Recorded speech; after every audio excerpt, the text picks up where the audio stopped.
Hey Mitsubishi fans, I reviewed this 3000 GT by Para64 a while ago. It had some issues though. It's like a weird bunch of paint blemishes, like a big paint splotch there, something there, something there.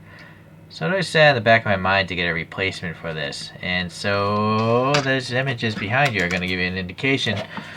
So I found this online, it was on sale. I think it was like $6, so I figured why not. So this is the Puma racing livery. And I guess this ran in the Japan Grand GT Championship between the somewhere in the mid 90s, like 95 to 97, according to some resources. Couldn't figure out how much power it made, but this photo says 4.42 kilos per PS. Sorry, coughing. Air pollution. Okay, well, anyways, there's the packaging, I guess. No big deal. It's, doesn't even tell you if it's left-hand drive or right-hand drive. No, it doesn't. Let's take it off the base. There's no sensitive parts here. Let's see if quality control number 1 did their job this time, because they clearly didn't on that other model.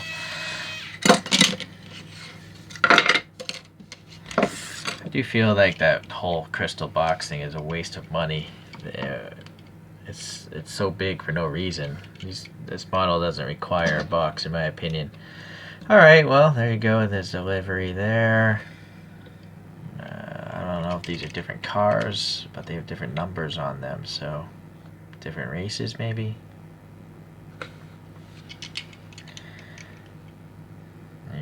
Okay. Alright, I have to reposition the camera there. So, this is an old casting, by the way. It's one of their early releases. And actually, I'm noticing there's like water stains here on the roof. I'm not sure what's going on there. Going to the side, these wheels are just the road wheels. They didn't cast new ones for this race car. I guess that makes sense. They're trying to recoup the cost of this mold. This green paint here is just not metallic, and it's actually got orange peel in it. It's not the smoothest paint job. What's going on here with this? I think this is a decal, this big white Puma stripe. Let me see here. Yeah, look at that. I'm pressing into the door crease. Yeah, so decals are horrible, by the way. You shouldn't have to do this, right? There shouldn't be air pockets behind paint on a car, right? It's not realistic looking.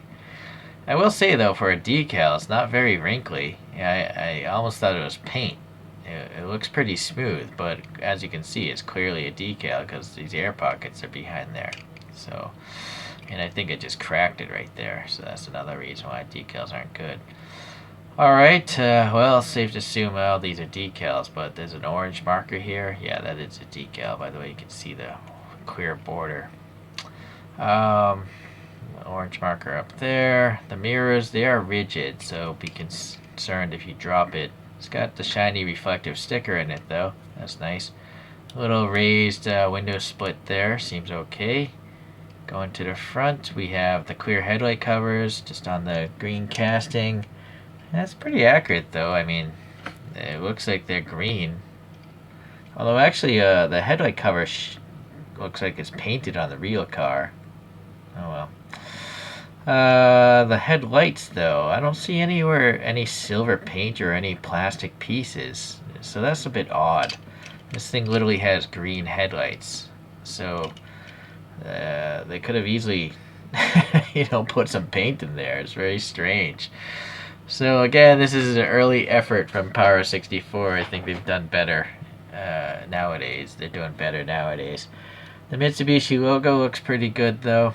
And then again, this is just a giant decal covering the whole hood. Now you can see the wrinkliness. Maybe that wrinkliness. No, that is paint right there, though. Alright, let's continue to finish up the front here. Some vent details painted black. This grill detail, it's all black, but this could be part of the plastic base for all I know. And it looks like these are fog lights just blacked out. Again, this is not accurate to the race car. In fact, the race car, there's different images. One image has this streak, the other one doesn't. So maybe there are multiple Puma cars. I don't know. Alright, the windshield wipers are just casted in, raised, black. There's a decal here for this Mitsubishi banner. It is applied nicely. Again, more decal action up here, and then interesting window here. The whole thing is glass, I guess, on the real car. This side here, again, it's just, yeah, air pockets. Really strange. Very weird to have air pockets in your car.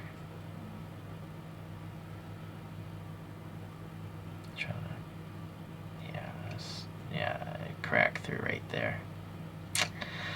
Alright, printing, I mean, not decal action here is okay.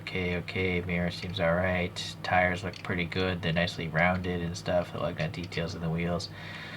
Fuel filler there looks alright. The wing is a separate piece. I didn't pull up a rear image. I don't know if that belongs there on the road car or not, but I don't see why it wouldn't. GTO looks pretty nice. Advan there. Clear taillights are nice. There's a little bit of detail behind it in that red there as well. And then again, yeah, just a weird air pocket behind this Puma decal there. So, alright. There's a number 3, a little off center in the license plate area.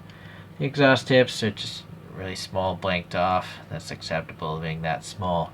They're part of the plastic base, and so the base is, screwed together so you can repaint the interior if you wanted to, but on a race car maybe you'll need to. And it is nice that they tell you what the car is on this model. You don't have to look around or find the original packaging. It does have slick tires, which in this case is pretty accurate to a race car.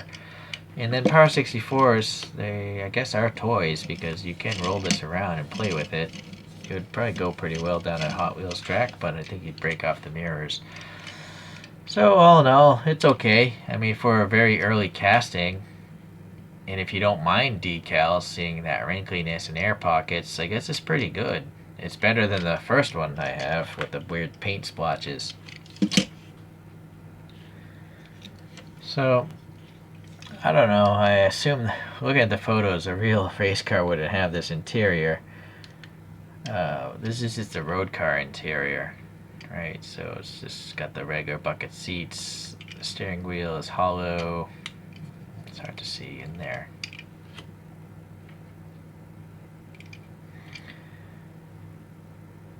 Yeah, shifter's alright. Distorted windows being molded.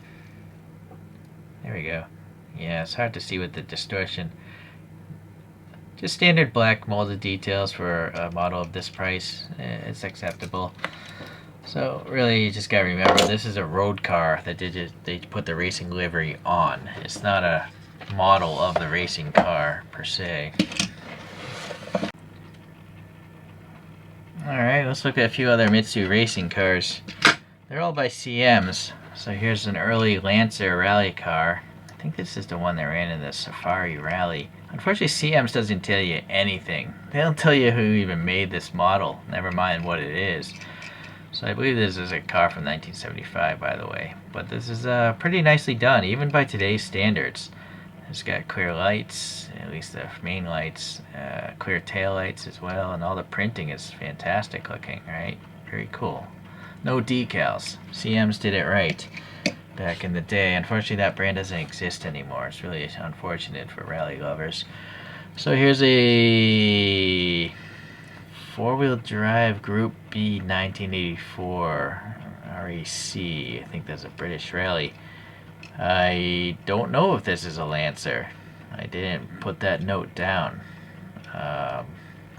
So again, I don't know. So it looks cool.